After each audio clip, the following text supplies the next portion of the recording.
मगरमच्छ, जिन्हें धरती का सबसे ताकतवर शिकारी जानवर माना जाता है। यह खतरनाक जानवर अपने से कई गुना ज्यादा बड़े और खूंखार जानवरों को भी अपना शिकार बनाने से नहीं घबराता। यह भयानक शिकारी जानवर आज तक हाथी जैसे सबसे ताकतवर जीव, लोमड़ी जैसी सबसे चालाक और बुद्धिमान जानवर, चीता जैसा सबसे फास्ट जानवर, शेर जैसा सबसे खूंखार और खतरनाक जानवर, टाइगर जैसा सबसे निडर, ताकतवर और मजबूत जानवरों को भी अपना शिकार बनाने से नहीं चुका है। क्योंकि नदियों और तालाबों में पानी पीने आया कोई भी जीव अगर मगरमच्छ की हाथों में आ गया तो समझो उसकी मौत निश्चित है। क्योंकि यह जीव पानी से बाहर जितना खतरनाक होता है, पानी में यह उससे 10 गुना ज्यादा डेंजरस होता है। यह ज्यादातर जमीन पर रहने वाले जानवरों को ही अपना शिकार बनाता है। आपके मन में ये ख्याल जरूर आया होगा कि क्या मगरमच्छ को कोई अपना शिकार नहीं बना सकता? तो ऐसा बिल्कुल भी नहीं है, क्योंकि हर शिकारी का एक न एक दिन शिकार जरूर होता है। आज की हमारी यह वीडियो कुछ ऐसी ही घटनाओं पर आधारित है। Monkey versus crocodile. मंकी यानी कि बंदर पृथ्वी का सबसे बुद्धिमान जानवरों में से एक माना जाता है। इसीलिए यह जानवर अपने बच्चों का पालन पोषण बिल्कुल किसी इंसान की तरह करता है। बंदर की सभी प्रजातियों के साथ मनुष्य अपना 98% डीएनए शेयर करता है। यही वो कारण है जिसकी वजह से एक बंदर इंसानों की तरह ही जीवन और मृत्यु के मूल को समझता है। और अपने साथी के मर जाने पर यह जानवर कई बार रोता हुआ भी पाया गया है। परंतु किसी भी शिकारी जानवर को अपने शिकार की फीलिंग से कोई भी मतलब नहीं होता। बिल्कुल ऐसा ही हुआ जब एक बंदर का बच्चा तालाब के किनारे पानी पी रहा था। उस समय मगरमच्छ ने बंदर के बच्चे को अपनी चपेट में ले लिया। मगरमच्छ जैसे खतरनाक जानवर से किसी भी दूसरे जीव का डरना स्वाभाविक है। बिल्कुल ऐसा ही हुआ जब मगरमच्छ ने बंदर के बच्चे को अपने जबड़ों में पकड़ लिया। किंतु बंदर की माँ ने अपने बच्चे को मगरमच्छ से बचाने के लिए मगरमच्छ पर लगातार अटैक करने लगी। लेकिन मगरमच्छ को एक बंदर से इस तरह की उम्मीदें नहीं थी और खुद पर अचानक हो रहे प्रहार के कारण मगरमच्छ बंदर के बच्चे को छोड़ देती है। परंतु कोई भी जानवर मगरमच्छ के जबड़ों में आ जाए तो उसका बचना असंभव है। ऐसा ही हुआ बंदर के बच्चे के साथ। यह बच्चा मगरमच्छ के भयानक पकड़ की वजह से अपना दम मगरमच्छ के मुंह में ही तोड़ देता है, जिससे बंदर के बच्चे की मौत मगरमच्छ के मुंह में ही हो जाती है।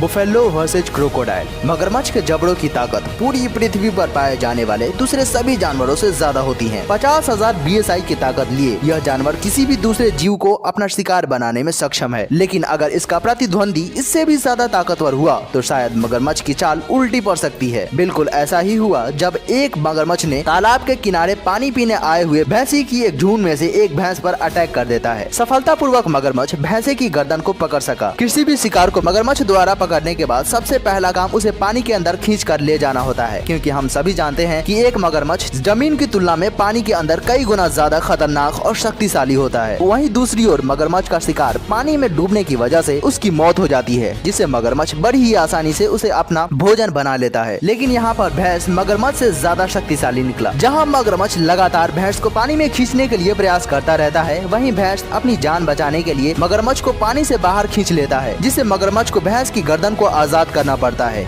एक मगरमच्छ बहुत अच्छे से जानता है कि पानी के बाहर उसके सारे दांव पेच बिल्कुल उल्टे पड़ जाएंगे और किसी भी वक्त भैंस का झुंड मगरमच्छ पर हमला कर सकता है, जिससे मगरमच्छ की मौत भी हो सकती है। इसलिए हालत की गंभीरता को समझते हुए मगरमच्छ भैंस को छोड़कर दबे पांव पानी के अंदर वापस चला जाता है, क्योंकि भैंस का झुंड बहुत ज्यादा खतरनाक माना जाता है और यह झुंड एक साथ किसी भी जानवर पर हमला कर देता है। भैंस का झुंड हाथी, शेर और बाघ जैसे खतरनाक जानवरों को भी खदेड़ते हुए नजर आ चुका है। इसीलिए मगरमच्छ भैंसों के लिए कोई बड़ी चुनौती नहीं थी। Elephant versus crocodile. मगरमच्छ के भोजन के अनुसार हाथी एक विशाल जानवर है। हालांकि हाथी के छोटे बच्चे को मगरमच्छ बड़ी ही आसानी से मारकर अपना भोजन बना लेता है, लेकिन बड़े हाथी की शक्ति का अंदाजा शायद किसी को भी नहीं होता। लेकिन विषम परिस्थितियों में हाथी को पकड़ने के अलावा कोई दूसरा चॉइस नहीं होता। सूखे के मौसम के दौरान मगरमच्छ अपने खाने का प्रबंध बड़ी ही आसानी से कर लेता है, क्योंकि हर जगह पानी की उपस्थिति नहीं होने के कारण दूसरे सभी जानवर मगरमच्छ वाले तालाब में आकर अपनी प्यास बुझाते हैं। वहीं बरसात के मौसम में वर्षा का पानी हर छोटे बड़े गड्ढे में भरे होने की वजह से दूसरा हर जानवर अपना प्यास उन्हीं गड्ढों की मदद से बुझा लेता है। और नमी के मौसम के दौरान जानवरों को प्यास भी बहुत कम लगता है, जिससे इन मगरमच्छ को लंबे समय तक भूखा रहना पड़ सकता है। विषम परिस्थितियों में मगरमच्छ के पास हाथी जैसे विशाल जानवरों पर हमला करने के अलावा कोई दूसरा विकल्प नहीं होता। बिल्कुल ऐसा ही हुआ जब एक तालाब के किनारे पानी पीने आए हुए हाथी का सूंड मगरमच्छ अपने जबड़ों में पकड़ लेता है। परंतु इस मगरमच्छ को हाथी की ताकत का अंदाजा शायद बिल्कुल भी नहीं था। एक हाथी अपने सूंड की मदद से बड़े बड़े पेड़ को उखाड़ फेंकता है, तो फिर यह मगरमच्छ क्या चीज थी।